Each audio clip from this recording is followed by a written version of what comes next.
I mean, I know that the Ahmadiyya movement was rooted in India, I believe, and then had your headquarters in Pakistan, and now to England. I'd just like to understand more why it had to relocate to England, and does it sadden you?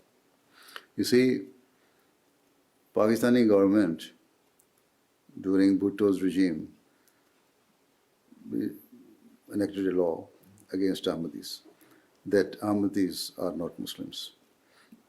But still we were part of the country. As a citizen of Pakistan, we were participating in the political matters and other issues, and in the politics of the country and other activities.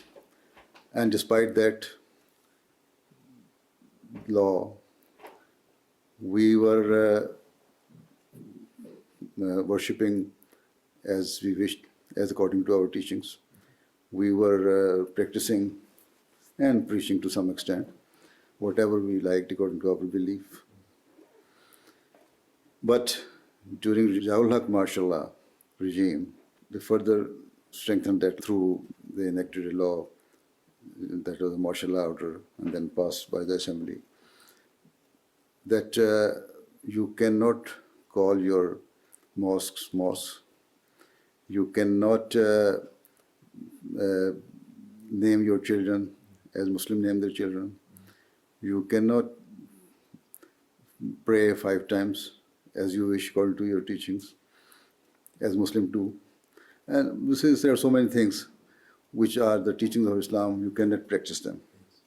So this is why the then head of the Ahmadiyya Muslim community had to migrate from Pakistan to the UK.